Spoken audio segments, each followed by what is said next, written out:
Hi guys, welcome back to today's episode. Today we're going to be talking about emotional well-being and creativity. Today we have two special guests, Sonita and Saiba Salam.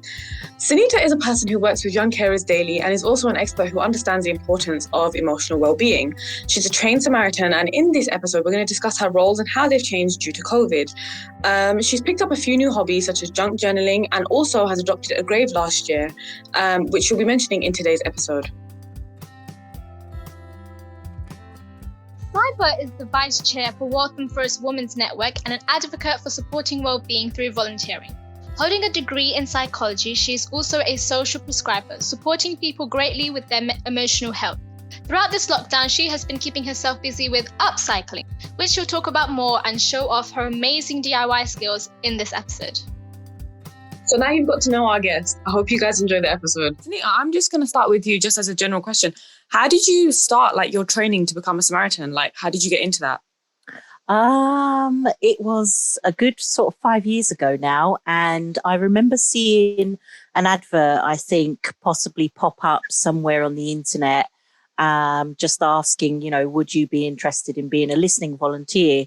And I contacted the Samaritans and said I was interested. And I had a telephone consultation with them. And then they invited me in for an induction day just to have more information about what's involved. And then it was some very intensive training that went on for a couple of months. I think it was about 9 weeks of training. Oh, wow. Okay. And yeah, they're very, very intense, but for good reason as well. Because it's really I can imagine. Important. It's really important that you're in a place where you can support people who at times are in very high distress when they call the Samaritans. So fantastic training. And then I was assigned a mentor who would listen in on my calls for about a month until I felt confident enough to go solo, as they say. And then it was a case of just going in once a week to do a couple of hours shift on the telephone lines. I usually did the night shift because I'm a night owl.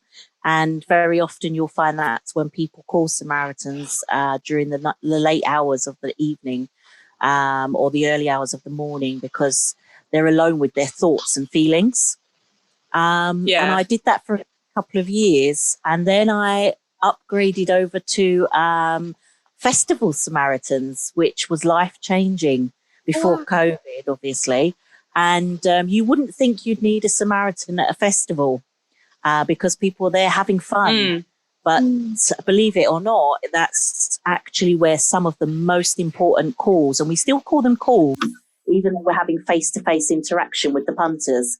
I had some of the most important calls there because music can be very emotive. It can bring up a lot of feelings. The experience of going to a festival can be extremely overwhelming.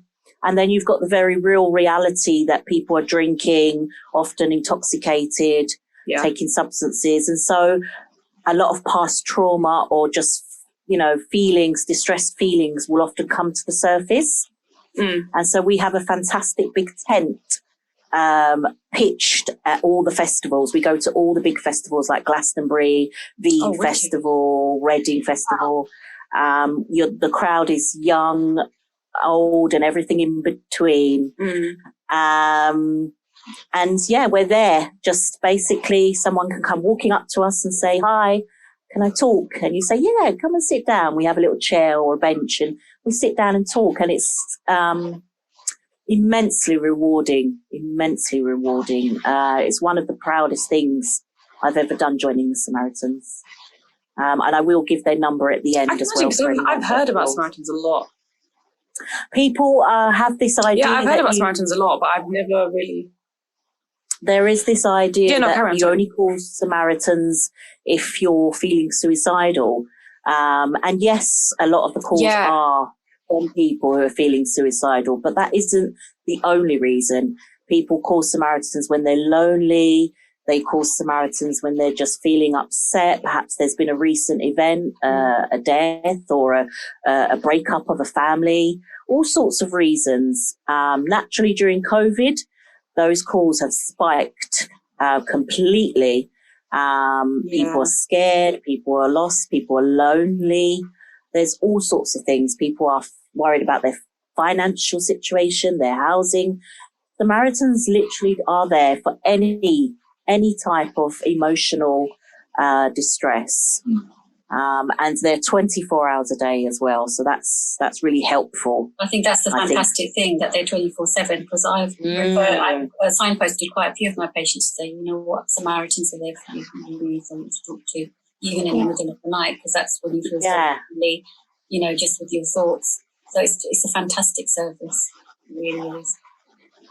And the volunteers are absolutely amazing. I say that wholeheartedly because, you know, it's a very gentle service. There's no judgment. You know, when we don't give advice, it literally is a listening service. Volunteers give their time because they want to be able to reach out. They want to be able to make a difference. And very often, many of our Samaritan volunteers have actually been through life crisis themselves, and some of them have even used the service in their past.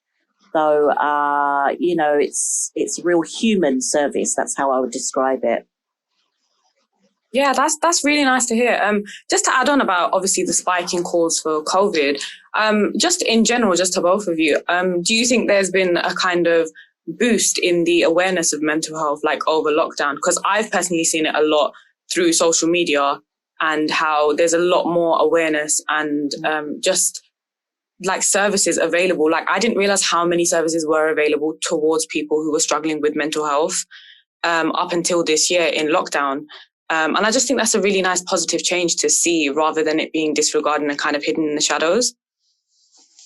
Definitely. I mean, it's so important. Even in the GPs now, in our PCA and our primary care network, there's definitely more investment. So we have, like, as well as the social prescribers, and our team started last April, a team of 9 throughout the whole of Waltham Forest.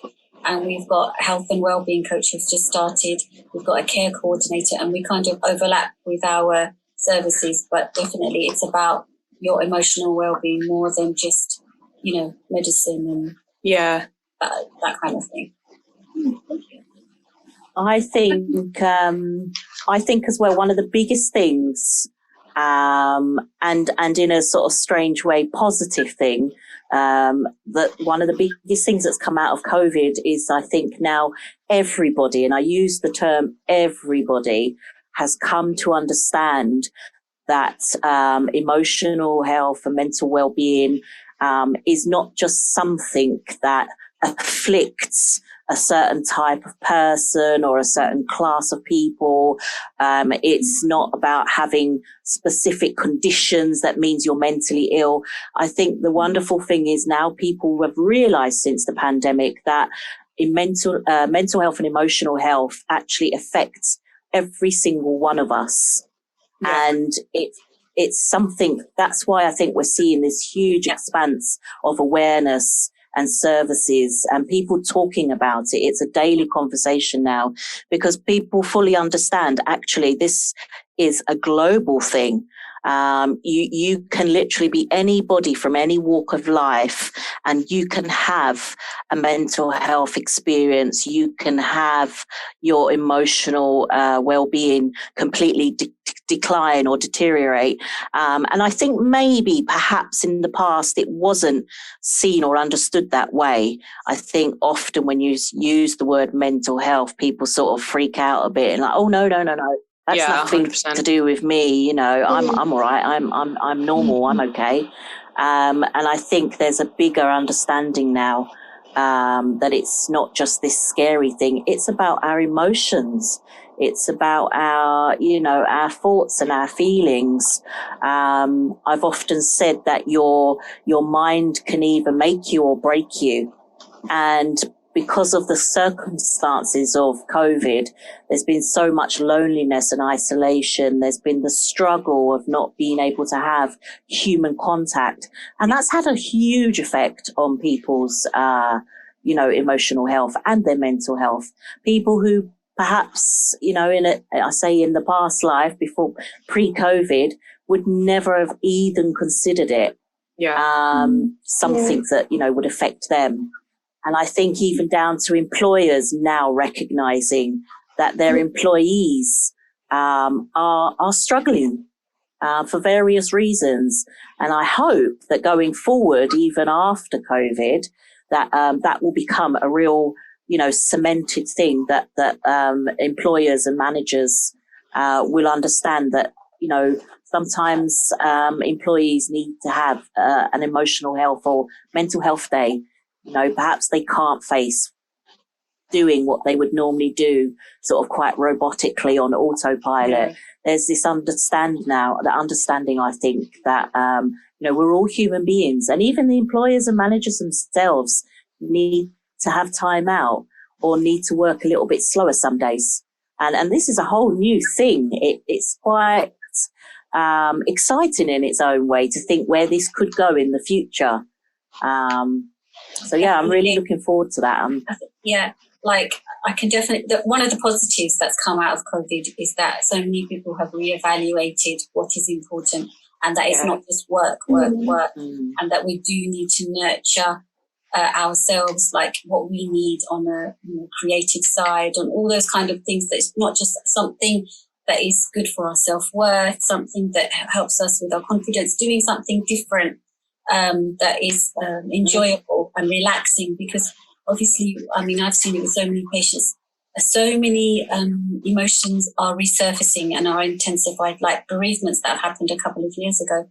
Because you're on your own, a lot of people are isolated, and you're thinking about a lot of things about the past. But a lot of people are starting to think, actually, you know what, I need to, and this is one of the drives with social prescribing, where it's like, let's focus on something that gives you joy, something that relaxes you, to nurture you in the same way. If you had a wound, you would have medication or you would dress it. You're looking after the whole self in that way, because it's a crazy time. And it's so difficult for all of us, and we're not getting enough human contact. So, this has been amazing. Zoom, everything's online, but sometimes I get sick of it because we're on it, Teams and Zoom and what have you. But it's been a good thing, especially like when you see friends and you're chatting, and it's a good way to have that communication and that human interaction that we all, I walk down the road and people that have never said hello to me before are saying hello, and I'm like, wow, that's a definite plus out of COVID and all of it, definitely.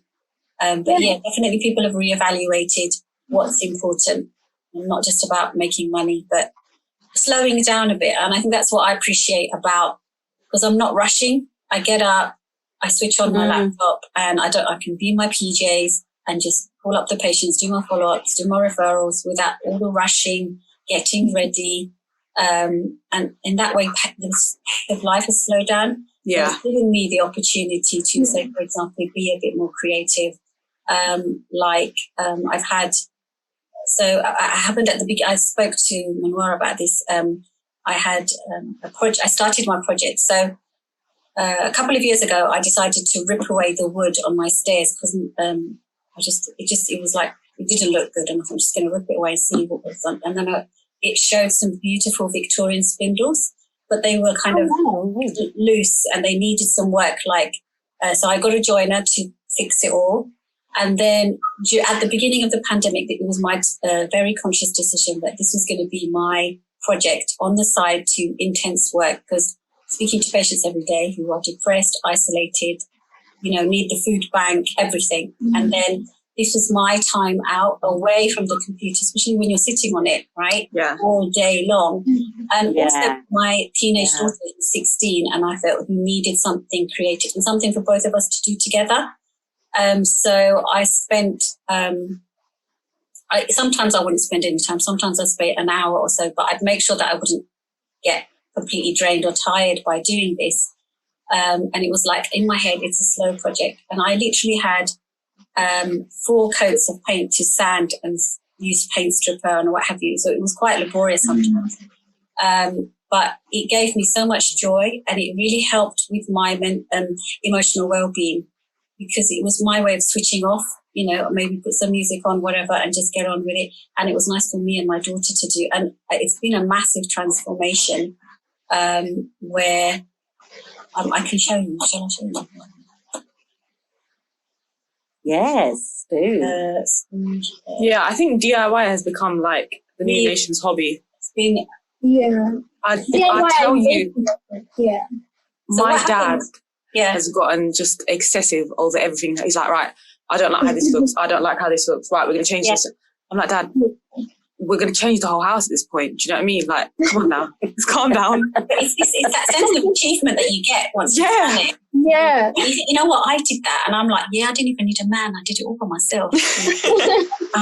Yeah. And so can you see this? So what I did was I did quite a few projects, actually. Where's it gone?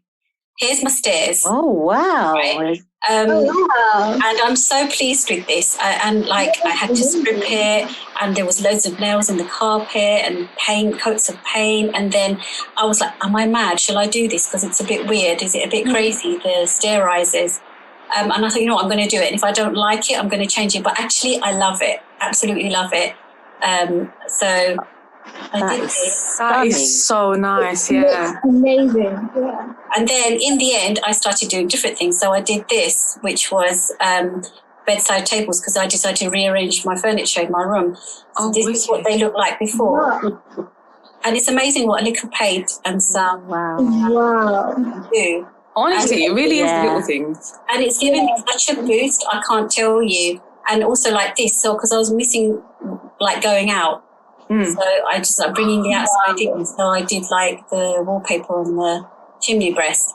And so then I decided, you know what, I'm going to have my own Instagram page. So I opened this up a few weeks ago, and it's called Upcycle, because it's upcycle.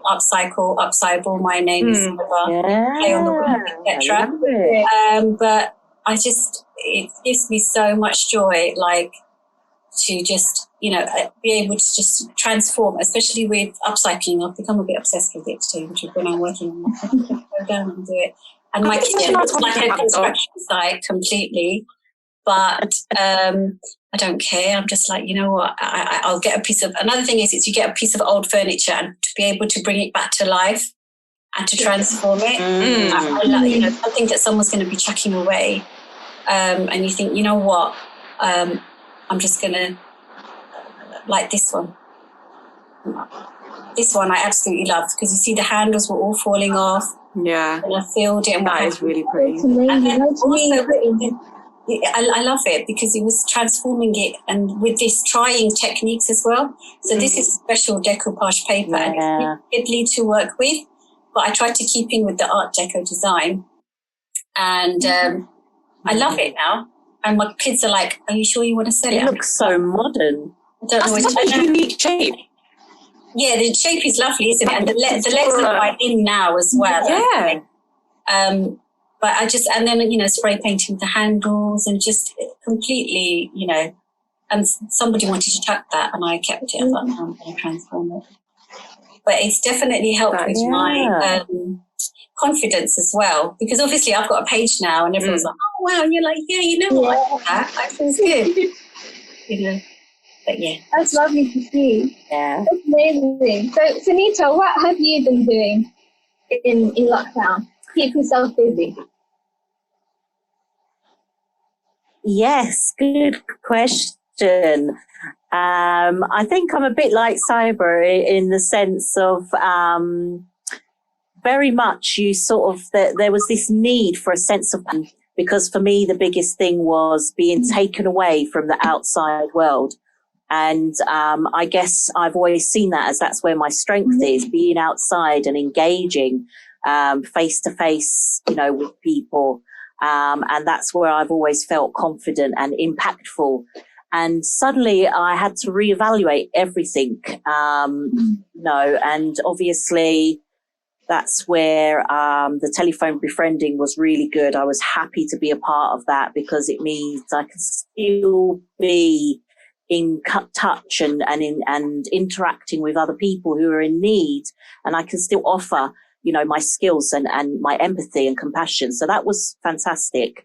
However, I definitely was affected impacted myself by not being able to be a part of, as I'm referring to it, as the outside world, not being able to go into work and see my colleagues and, just being outdoors. And for instance, obviously all the Samaritans festivals had to be cancelled because the festivals were cancelled last year and all of that. And I did definitely join the rest of the nation and the rest of the world, I suppose, in feeling quite isolated, feeling quite lonely and kind of questioning what's the point? What's my point? What am I doing? Who am I now? Who am I without what I believed was my strongest skill, being face to face with somebody, and giving them support? Who am I now? And it was a really big question. And I was also struck down with the dreaded COVID last year as well. Gosh. And that had a massive impact too, just sort of laying there in my bed for like two weeks, just, looking at the ceiling and thinking, what's going on? And still having that little voice in your head, like, what if this is it? What if, I don't make it? What if I'm one of the ones that don't make it? And it's amazing how that really impacts you. And I just thought when I did get through the worst of it, I thought I need to do something. I need to do something with myself. And so I'm so happy because I was able to get back in touch with my own creativity that I've felt was missing from my life for a long time. I think often we kind of connect some forms of creativity to childhood or to just being a child. And I think as we get older, as the old saying goes, life gets in the way. We're busy adulting, and we forget about the thrill of cutting and gluing and sticking and glitter and all of that, and crayons and pens and all of that. We forget about it. And I'm really happy because I've actually rediscovered it. So I just by chance rediscovered, I found a whole community on YouTube of junk journalers. I know exactly some people call it junk journaling. Some people call it scrapbook journaling. I mean, it's amazing. It's just opened up my imaginative world. I'm on a low income myself. So I needed something that was going to be cost effective and not too expensive because I knew it was going to become addictive quite quickly. So the fantastic thing about junk journaling is you're using scraps and things from around your house. You're using bits of fabric. You're using the packaging for your food that you would normally chuck in the recycling. I keep everything now. I look at my rubbish world through completely different eyes. I'm really like, before I throw something, like, oh, I need to cut off that little corner because I can use that in one of my journals. So it's really changed my thought processes on what I throw out and what I keep. And it's also not costing me too much. And I'm actually recycling or maybe upcycling books that I already have in the house. And I have hundreds of books. So I decided rather than going out and buying all new materials and journals and notebooks, why don't I start with what I've got on the shelf? So as an example is, this was a storybook, just one that I had on my shelf. And what I did was with a craft knife, I cut out the entire contents of the book. So then I'm just left with the cover. And I covered it with a nice piece of fabric from an old top that I no longer fit into because of COVID. So I thought, what better way? We won't wait on let me cut up one of my tops that I used to love to shimmy in. And I've created a whole new cover. And then there was lots of sticking and cutting and gluing.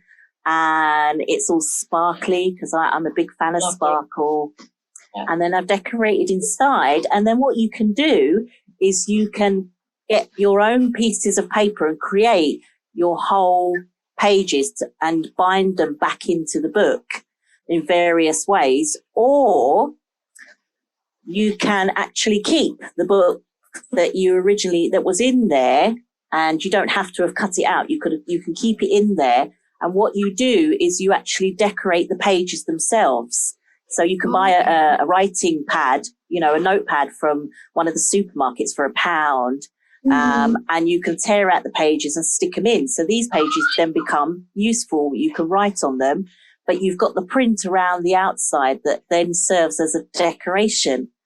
And you create lots of little things in there. You make lots of pockets and tucks and things, and it's just so relaxing. I can't stress it on you just how relaxing it is. I get completely consumed in it. I can spend a whole day junk journaling. And there's so much joy because now I've discovered this new gift, this new skill. I can also gift it to other people. So I'm already making up, my birthday lists, my Christmas lists. I'm thinking, right, I can make a personalized, customized journal for my daughters, for my best friends, for colleagues. So I'm really excited because it's not going to just be something not only for me, but it's going to be something I have the joy and pleasure of giving to somebody else. And I know they'll have something in their hands that's been very lovingly put together. So that's really, really exciting. I'm enjoying that. I've also, and that kind of led on to, it started with junk journaling and then it led on to other things. So this is a roof slate, an old roof slate that my partner had. He collects many things, my partner, in his garden, and he's either got pieces of wood or roof slates. So I took one and I decided to decorate it to give myself an affirmation.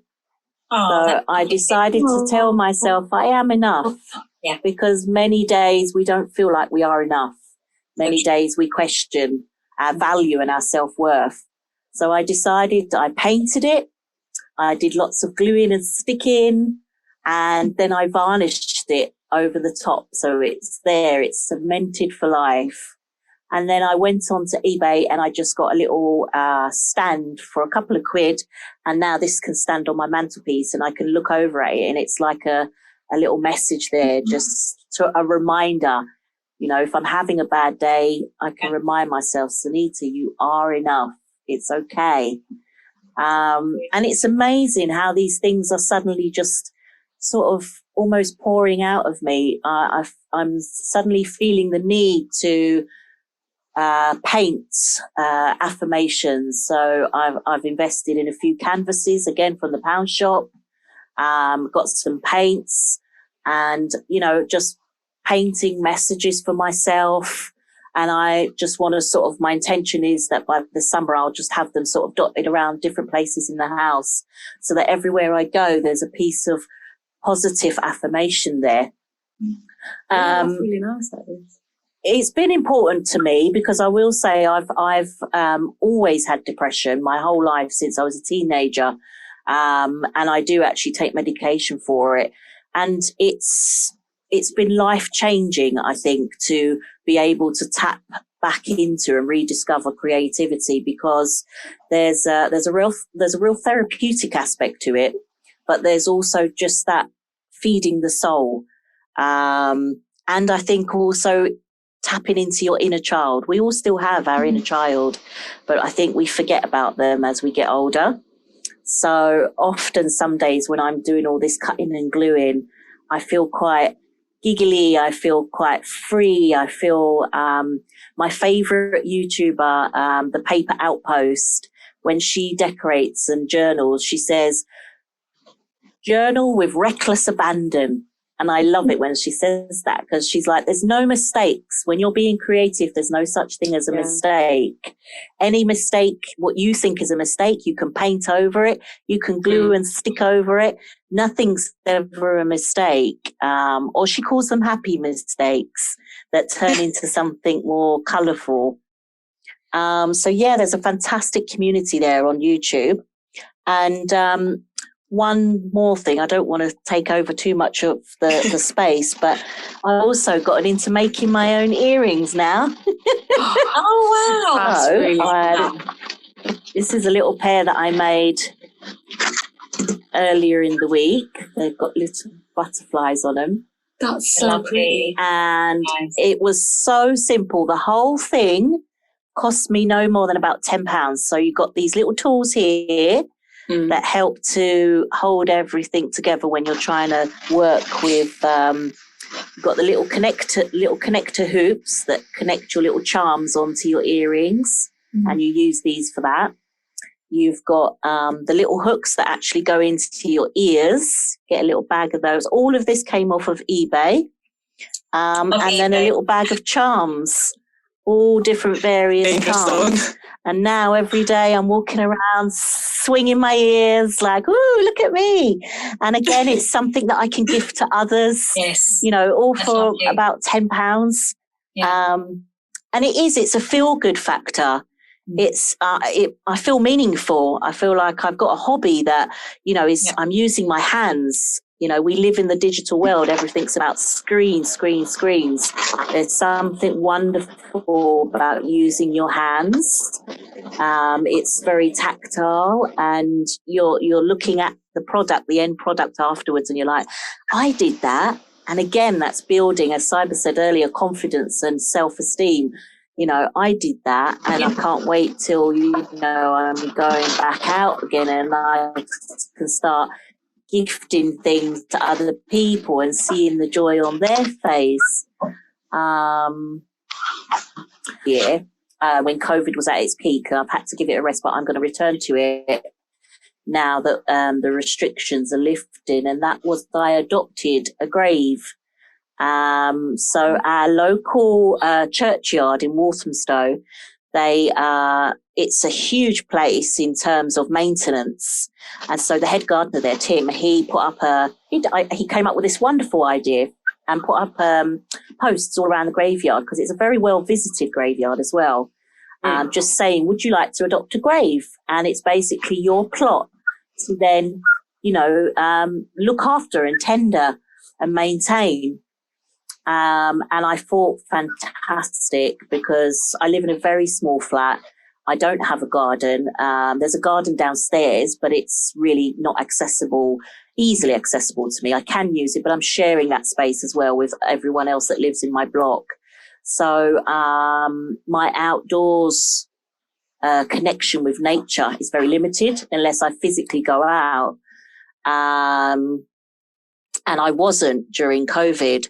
So I thought, I need a reason to get up, to move, to be outdoors. And I desperately wanted to reconnect with nature.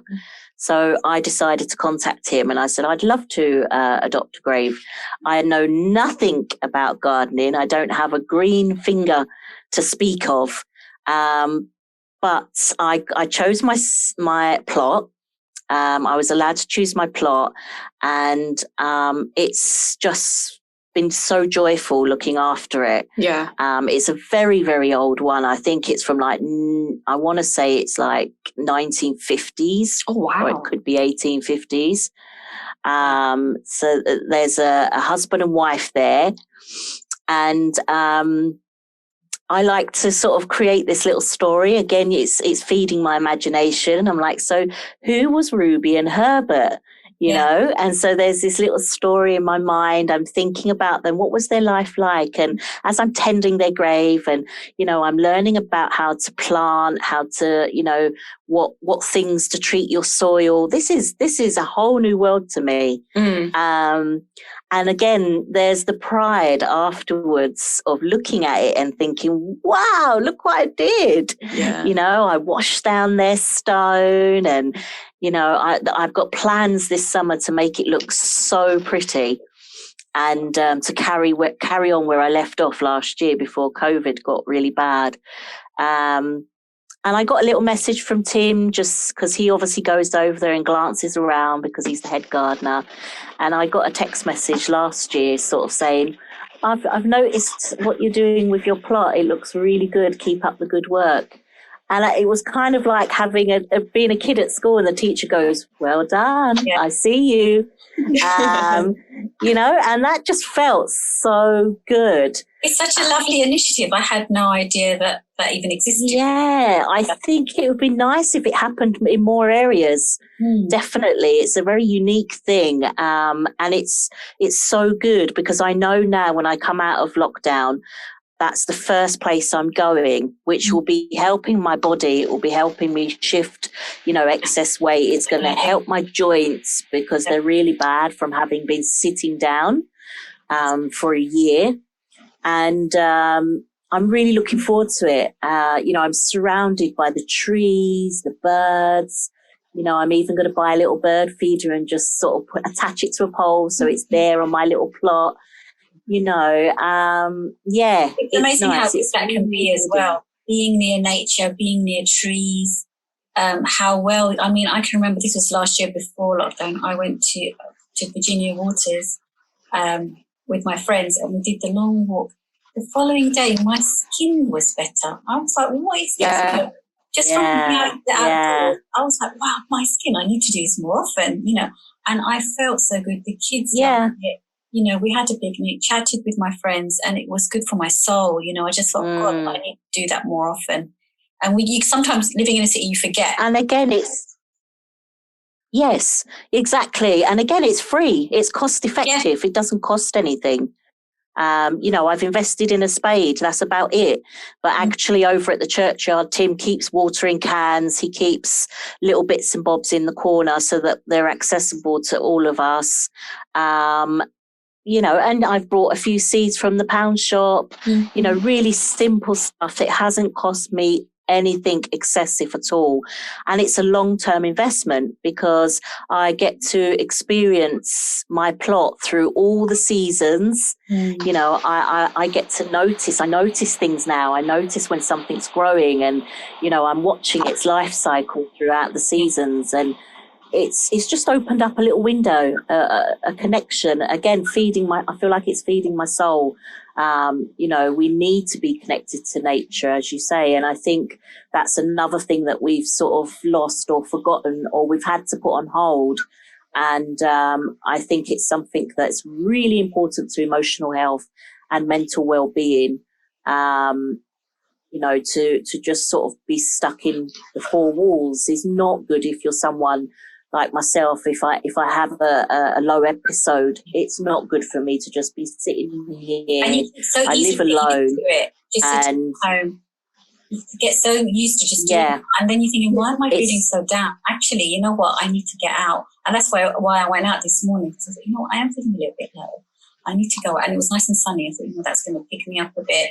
I feel so much better. And with special prescribing, this is one of the main things with so many patients who say, I know, you know, you don't want to be around people, but just go for a walk. You don't necessarily need to be around people. Just getting that fresh air. Yeah. And even, you know, we have so many places. We're so lucky in Waltham Forest. We've got the wetlands. There's so many parks, so many places where you just go for that little bit. It doesn't even have to be that long. And you can feel, and thank goodness it's spring, so it's warming up a little bit. So we can do that more, you know. Yeah. Just to add to that, as a just general thing, I think for me, my mum had started to like do running and stuff, right? Because she like started getting sick of the house. She was like, I can't do this anymore. Like I'm driving myself insane. So she started going on runs every day, right? And me being a student, obviously I'm in uni, so I'm on my laptop for most of the day. And then later on in the evening, I'm back at it doing more work, trying to catch up on my lectures and whatever.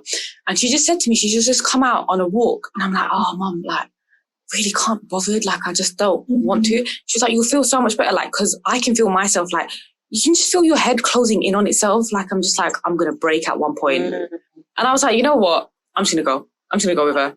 So I went. And when I tell you how much I felt better after just doing a half an hour walk around my block, I was like, I felt so much better. Just genuinely. Just to get a bit of like fresh air and just see some trees and some dogs running around. Just like silly things like that you forget that exist. You're like, oh, that's really nice to see, like people in the park just doing a walk or someone having a run or someone on a bike or I'm just like, why didn't I do this sooner? And like now I'm trying to get into a thing where I'm at least walking at least 2-3 times a week just to get some air outside or do something other than being in my house. And I just feel like it's a lot of the thing with students as well. Students are struggling quite a lot as in like getting out because we're so glued to our screens for everything. Yeah, being glued to screens, you have to be aware that you need just time away from it. Yeah. And even in Waltham Forest, we even have community walks where if you feel a bit lonely, you can go, like Lloyd's Park has them and stuff like that. Obviously, at the moment, they've stopped, but I think we're going to start again, hopefully. Oh, that's really nice. And then that way you get to meet people as well. Yeah. Yeah, for sure. I think it's like you were saying, Saiba, that you know, some of the calls that I've been taking on the befriending line, you know, people are saying things like they've forgotten how to be outdoors. They're actually nervous. This is another thing where people are actually anxious about the restrictions lifting because they have become so used to now being indoors and isolated. And there's a real anxiety for some people that going back outdoors again, you know, this resurfacing and having to relearn social skills. It's like we've become habituated to just be at home on our screens and actually see people face to face. My daughter just this morning said, I do feel a bit anxious on the way to school if there's a lot of people. And I said, okay, we're going to talk about this. It's fine. What you're feeling is absolutely normal and fine. And we'll discuss this. But this is how we are feeling because we're not used to being near people, which is crazy, really. Yeah. I just think like this has been going on for like a whole year now. I know. Yeah. There's no to New Zealand. Still, it's crazy. Yeah. Honestly, I'd move to New Zealand in a heartbeat. Right? In a heartbeat. Yeah. Everything is managed so well there. But I'm jealous. I'm jealous of how well it's managed. I think if we could close our eyes and tap our heels like Dorothy in The Wizard of Oz, I'm sure many of us would be like, yeah, let's go and join Jacinda because she's fantastic. But what we have to remember is the reality is we can't. And so what is important is looking at how can we make the best of what we have? How can we make sure that we are looking after ourselves, first of all, because we can't look after other people if we are not looking after ourselves. Oh, wow, yeah. It's exactly what I say to my patients all the time. I'm saying, you know, it's like to look at, especially in my other job where I work with more forms of personal nutrition, it's like if you want to be a good mom, you have to look after yourself. And it's not selfish to have that self-love or whatever you want to call it, that self-care. It's so important so that you can interact and function with other people to look after yourself first and not feel guilty about it. And as women, I think a lot of us, we can feel guilty about doing those things. And I'm like, even I do, but sometimes you think, you know what, no, I'm going to do this because I feel stronger after I've done this. I feel uplifted. And I feel like a better person because I might be a bit ratty with my kids, irritated. But if I do this, I won't. I feel better. Yeah. I just think even something as simple as just having a hobby outside of like your day-to-day life has such a big impact. Like for me, I really enjoyed doing makeup just as a thing. I've really gotten into makeup and I've been doing it just as a thing, like on the weekend. And my mum will walk into my room, she's like, oh God, you're doing it again. And I'm like, I'm enjoying it. You know what I mean? Like, it's just a little thing that I like to do outside of... It's a skill as well, isn't it? It's like, I'll show you one of the pieces I did the other day, which took me like 2 hours because I tried to drop butter on my face. But like, that was what I did. Oh, look at that. Yeah, but I've just been doing it. And also I made an Instagram page just to show off like my makeup because I'm like, I'm proud of it. Do you know what I mean? I've taken the time to do it. I might as well put it somewhere. So it's been really fun to just have something else outside of that. And I just tell loads of people as well, like, guys, just try something else. Like, just do something, whatever it is. Yeah. Like, yours might be cooking, yours might be baking, yours might be, like, tidying, like, cleaning. I don't know, like, something just outside of what you do on a day-to-day basis helps so much. I have a friend actually in baking, and through lockdown now, she does tray bakes, so she's made it into a business. So before we'd be like, oh, we're having these cakes, but now Wow, yeah. so you just don't know until you try. And I always say this to my girls, is to challenge yourself. Find something to challenge yourself, to grow your skill set and to try. And even if you're rubbish, it doesn't matter. At least you're trying it, Yeah. involved in it. And it's interesting to see how things work, like I did the decoupage, and I've done another one recently on stenciling. And I think, oh yeah, you know what, I did that. And it feels good to, definitely just keep trying. Like you were saying with the baking, it doesn't even have to be creative. It might even just be, for example, where you go for your walks. If you make that creative, you think, I took them to Connaught Waters and we loved it. Just thinking about different ways, where to go, what to do. Even with, I had a patient who was actually almost suicidal, really down. And we were talking about what does he enjoy, because for everybody it's different. Yeah. We all enjoy different things. Different things give us joy and relax us. And then he said he had a bike. So I said, all right then, how about I just literally looked up some cycling routes in London and I sent it to him. Our next consultation, he was a different person just because he tried different routes. Wow. And I just thought, wow. And I didn't even do much. All I did was send him a link. Yeah. But it made such a difference. When his partner had been going on their bike and it's done a huge, massive difference in positive for people's eyes. It's just been so good. So, whatever it is, it's thinking, right, what am I, like you said, Sonita, I say this all the time to my patients, is making the best of a really horrible, crappy situation. It's not nice, let's face it. None of us want to be stuck indoors. Sometimes it feels like we're in a film. What is this? But making the most of it, it's literally we're all and also that it's okay to have those ups and downs. Do you know what I mean? Definitely. That you can feel down and not to feel guilty about that and think, I had a crap day. I felt bad the other day, but you know what? Yeah. I'm going to try again and see what happens. Let's see what I can do today to make myself feel better. And that's all we can do. Yeah. And that reminds me, actually, I also started a small gratitude diary as well. And all I simply do is every single day I just...